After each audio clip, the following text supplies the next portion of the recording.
الله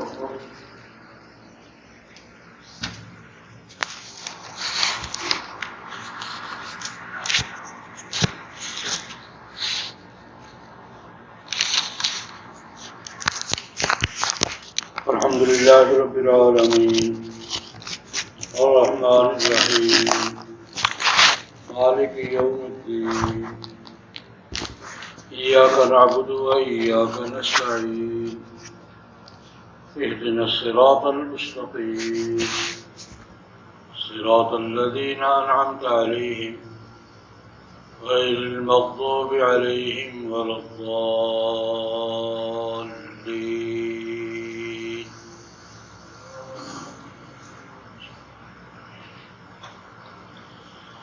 يا أيها المدثر قم فأنذر وربك فكبر وثيابك فطهر والرجز فاهجر ولا تمنن تستكثر ولربك فاصبر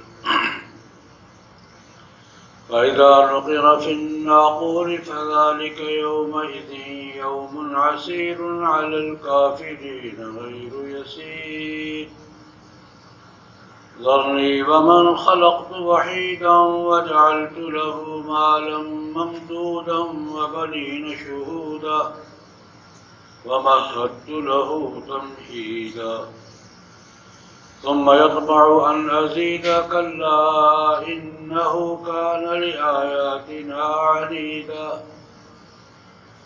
سأرهقه صعودا إنه فكر وقدر فقتل كيف قدر ثم قتل كيف قدر ثم نظر ثم عبس وبصر ثم أدبر واستكبر وقال إن هذا إلا سحر يؤثر إن هذا إلا قول البشر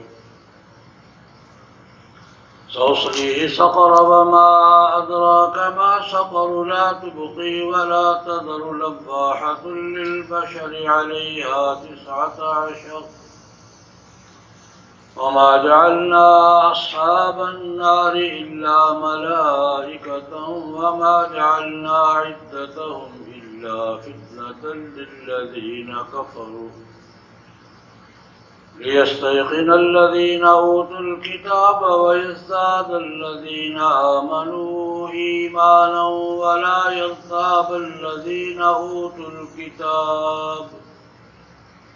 ولا يرتاب الذين أوتوا الكتاب والمؤمنون وليقول الذين في قلوبهم مرض والكافرون ماذا أراد الله بهذا مثلا كذلك يضل الله من يشاء ويهدي من يشاء وما يعلم جنود ربك إلا هو وما هي إلا ذكرى للبشر الله أكبر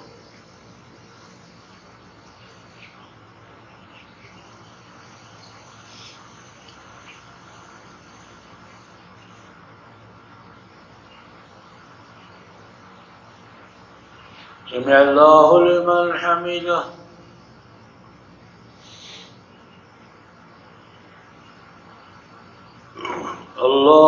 الله أكبر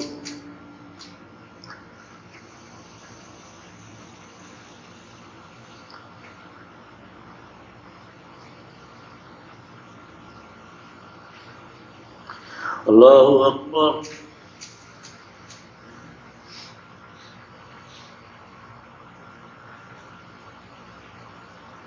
الله أكبر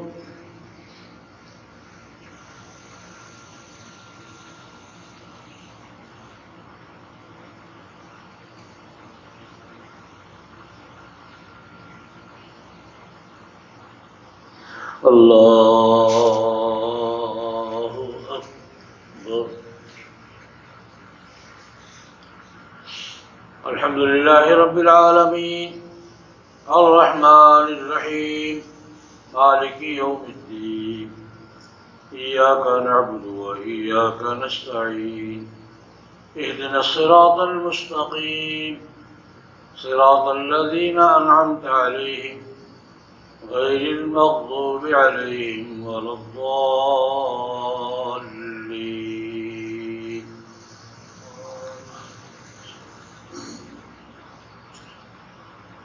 كلا والقمر والليل إذ أدبر والصبح إذا أسفر إنها لإحدى الكبر نذيرا للبشر لمن شاء منكم أن يتقدم أو يتأخر كل نفس بما كسبت رهينة إلا أصحاب اليمين في جنات يتساءلون عن المجرمين ما سلككم في سقر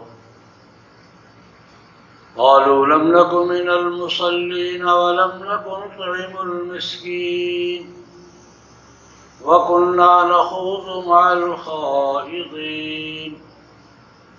وكنا نكذب بيوم الدين حتى أتانا اليقين فما تنفعهم شفاعة الشافعين فما لهم عن التذكرة معرضين كأنهم حمر مستنفرة فرت من قسورة بل يريد كل امرئ منهم أن يؤتى صحفا منشرة كلا بل لا يخافون الآخرة كلا إنه تذكرة فمن شاء ذكره وما يذكرون إلا أن يشاء الله هو أهل التقوى وأهل المغفرة.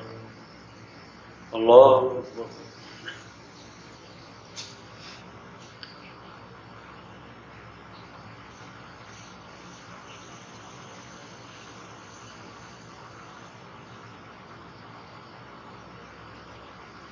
سمع الله لمن حمده.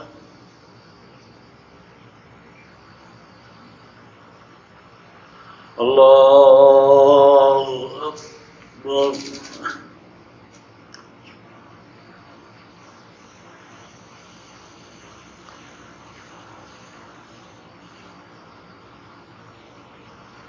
الله أكبر.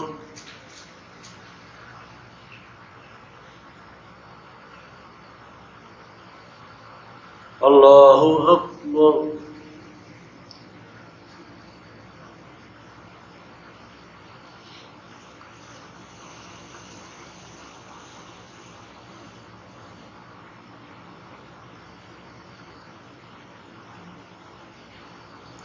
الله أكبر.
السلام عليكم ورحمة الله.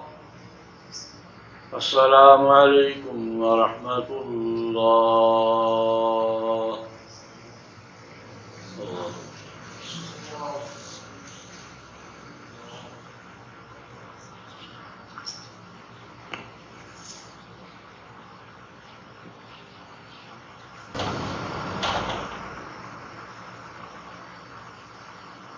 بسم الله الرحمن الرحيم.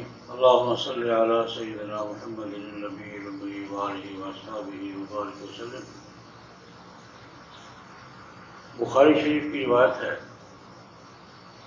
حضرت ابو سعید خدری رضی اللہ تعالیٰ عنہ روایت کرتے ہیں، جناب نبی کریم صلی اللہ علیہ وسلم نے ایک دفعہ عید الاضحیٰ کے موقع پر عید کے خطبے کے دوران ایک حکم صادر فرمایا، اعلان کیا کہ قربانی کا گوشت ذخیرہ نہیں کرنا، قربانی کے ایام میں ہی اس کو نمٹاؤ، اور فرمایا کہ 3 دن سے زیادہ قربانی کا گوشت گھر میں نہیں رکھنا، یا کھاؤ یا کھلاؤ، بلکہ ایک روایت میں الفاظ یوں ہے کہ 4تھے دن کسی کے گھر میں قربانی کے گوشت کی بوٹی بھی نہیں ہونی چاہیے۔ اعلان فرما دیا، صحابہ کرام نے پر عمل کیا۔ ابو سعید خدری رضی اللہ تعالیٰ عنہ کہتے ہیں کہ میں اس موقع پر موجود تھا، میں نے یہ اعلان خود سنا۔ اگلا سال آیا، اسی طرح عید الاضحیٰ کی نماز پڑھائی، خطبہ ارشاد فرما رہے ہیں، ایک شخص سامنے کھڑا ہوا، یا رسول اللہ، پچھلے سال آپ نے ایک اعلان کیا تھا کہ قربانی کا گوشت ذخیرہ نہیں کرنا، 3 دن میں ختم کرو، کیا وہ یہ پابندی اس سال بھی باقی ہے یا نہیں؟ آپ نے پابندی لگا دی تھی، ہم نے عمل کیا تھا، وہ پابندی اس سال ہے کہ نہیں ہے؟ جناب نبی کریم صلی اللہ علیہ وسلم فرمایا نہیں، وہ پابندی پچھلے سال کے لیے ہی تھی، اب پابندی نہیں ہے، کلو وادخروا، کھاؤ بھی اور ذخیرہ بھی کر سکتے ہو۔ ذخیرہ ہر زمانے میں گوشت کو سنبھالنے کا کوئی نہ کوئی طریقہ ہوتا ہے۔ اس زمانے میں گوشت کو دھوپ میں خشک کر کے محفوظ کر لیتے تھے اور کئی مہینے چلتا رہتا، بلکہ روایات میں آتا ہے، انس بن مالک رضی اللہ تعالیٰ عنہ فرماتے ہیں کہ یہ خشک کیا ہوا گوشت جو کئی مہینے چلتا تھا، قدیم کے طرح سے نبی کریم صلی اللہ علیہ وسلم یہ شوق سے کھاتے، حضور کو قدید اور کدو بہت پسند تھا۔ ایک دعوت کا واقعہ بیان کرتے ہیں انس بن مالک رضی اللہ تعالیٰ عنہ،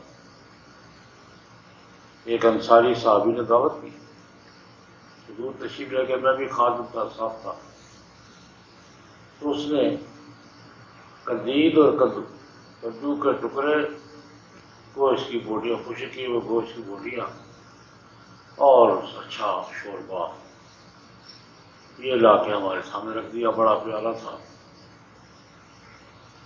کہتے حضور نے کھانا شروع کیا تو مجھے اندازہ ہو گیا کہ حضور کدو شوق سے کھا رہے ہیں، تو میں نے کدو نکال کے سامنے رکھنے شروع کر دیا۔ خیر انس بن مالک کہتے ہیں کہ یہ خشک کیا ہوا گوشت اور کدو اور شوربہ یہ حضور کی پسندیدہ چیز تھی، بیچتی۔ آج بھی ہم بھی ذخیرہ کرتے ہیں، آج کل فریزر آ گئے ہیں، محفوظ کر لیا جاتا ہے، کئی دن مہینوں چلتا رہتا ہو۔ تو صحابی نے پوچھا، یا رسول اللہ، وہ جو پابندی پچھلے سال لگائی تھی وہ ہے؟ فرمایا نہیں۔ پھر وجہ بیان فرمائی، ایک تو اجازت دی، کلو وادخروا، کھاؤ ذخیرہ بھی کرو، اور وجہ بیان کی کہ میں نے پچھلے سال پابندی کیوں لگائی تھی، وجہ بیان۔ فرمایا مدینہ منورہ میں کچھ مہاجر قبائل آئے تھے، کافی لوگ تھے، غریب لوگ تھے، کھانے پینے کو کچھ نہیں تھا، تو میں نے ان کی خاطر پابندی لگائی تھی کہ سارا خزانہ سنبھال لو، ان غریبوں کو کھلاؤ۔ وہ جو مہاجر ہیں جن کو میسر نہیں ہے، تو میں نے یہ پابندی جو لگائی تھی ان کی خاطر لگائی تھی کہ 3 دن میں گوشت یا کھاؤ یا کھلا دو، رکھو نہیں، تاکہ ان کا بھلا ہو جائے اور ان غریبوں کو جو نئے نئے آئے تھے ان کو کھانے کو مل جائے۔ یہاں سے محدثین فقہا یہ حکمت بیان کرتے ہیں کہ قربانی کی ایک حکمت یہ بھی ہے، قربانی کی اصل روح یہ ہے کہ زیادہ سے زیادہ لوگوں کو کھلایا جائے، اور جن تک نہیں پہنچتا، جن کو میسر نہیں ہے، ان کو تکلیف۔ سوسائٹی میں، معاشرے میں جن لوگوں تک عام حالات میں نہیں پہنچتا، بہت بے شمار لوگ ہیں، تو ان کو ترجیح دے، ان کو کھلایا جائے۔ اور یہ اس حد تک کہ حضور نے ان کی خاطر ذخیرہ کرنے کی پابندی بھی لگا دی، ایک ساتھ نہیں، کوئی ذخیرہ نہیں کرو، ان کو کھلاؤ، ان کا حق ہے۔ قربانی کی روح حکما یہ بیان فرماتے ہیں کہ لوگوں کو کھلانا، زیادہ سے زیادہ لوگوں کو کھلانا، اور بالخصوص ان لوگوں کو کھلانا جن کو عام حالات میں میسر نہیں ہوتا، یہ قربانی کی۔ اس روایت کا اگلا حصہ یہ ہے، ابو سعید خدری رضی اللہ تعالیٰ اپنا واقعہ بیان کرتے ہیں کہ جب حضور نے پابندی کا حکم لگایا تھا تو میں نے خود سنا تھا۔ اگلے سال جب پابندی واپس لی تو میں سفر پہ تھا، میں عید پہ نہیں تھا، وہ میں نے نہیں سنا۔ پابندی والا حکم میں نے سن لیا تھا، پابندی واپس ہونے والا حکم میں نے نہیں سنا، میں سفر پہ تھا۔ کچھ دنوں کے بعد آیا، گھر والوں نے گوشت پکایا ہوا تھا۔ میں نے پوچھا گوشت کدھر سے آیا؟ انہوں نے کہا وہ قربانی کے دن گزرے تو ہم نے سنبھالا ہوا۔ یہ کیوں سنبھال لیا تھا؟ میں نے پچھلا والا حکم سنا، میں نے کہا یہ کیا، میں نے ڈاٹا کروا یہ کیا چیز ہے؟ انہوں نے کہا جی پابندی میں نے سمے تو میں نے حضور کو کچھ سنا ہے، حضور نے فرمایا تھا کہ 3 دن سے زیادہ گوشت گھر میں، تم نے 3 دن سے کیوں سنبھال رکھا ہے؟ گھر والوں نے بہت کہا کہ پابندی ختم ہوتا نہیں، وہ تو میں نے خود سنا ہوا ہے۔ پڑوسی سے ان کا وہ قتادہ رضی اللہ عنہ آواز دی ہم کو، دادا کو، ہم کو دادا یہ کیا کہہ رہے ہیں؟ ان کا ٹھیک کہہ رہے ہیں۔ جناب نبی کریم صلی اللہ علیہ وسلم نے وہ پابندی واپس آنتا سمے تھا، کیا یہ پابندی واپسی کا حکم تم نے خود سنا ہے؟ اسے کہا تب جا کے تسلی ہوئی۔ یہاں سے فقہائے وجہ یہ بیان ہوتے تھے کہ فقہی مسائل میں بہت سے اختلاف ہوتا ہے، اس کے مختلف اسباب ہوتے ہیں۔ ایک سبب یہ بھی ہے، ایک صحابی نے ایک حکم سنا ہے، دوسرے حکم کے موقع پہ موجود نہیں ہے۔ اب جس صحابی نے اپنے کانوں سے حضور سے حکم سنا وہ اڑ گیا، اس پر تو یہ سنا۔ دوسرا حکم کسی صحابی نے سنا ہے، پہلے نہیں سنا، لڑ گیا، کیونکہ میں نے یہ سنا تو میں نے یہ سنا ہوا۔ یہ بہت سے فقہی اختلافات کی وجہ یہ ہوتی ہے کہ حکم تو مختلف اوقات حضور نے مختلف دیے ہیں، جس نے جو سنا اس پڑ گیا۔ اس لیے اس میں کوئی گھبرانے کی بات نہیں ہے کہ جس نے بھی مسئلہ کہا آپس میں اختلاف کیا، اس کے پیچھے کوئی نہ کوئی دلیل ہے، اور اختلاف کی ایک وجہ یہ بھی ہوتی ہے۔ بہرحال عرض کرنے کا مقصد یہ ہے، قربانی کے ایام آ رہے ہیں، جناب نبی کریم صلی اللہ علیہ وسلم کے اس ارشاد گرامی سے، اس حکم سے فقہا یہ نتیجہ حاصل کرتے ہیں، کہتے ہیں قربانی کی اصل جو لوگوں کو کھلانا ہے، بالخصوص ان لوگوں کو کھلانا جن کو عام حالات میں گوشت میسر نہیں ہوتا۔ اللہ پاک قربانیاں قبول بھی فرمائے اور اللہ پاک توفیق بھی عطا فرمائے۔ اللہم صلی علی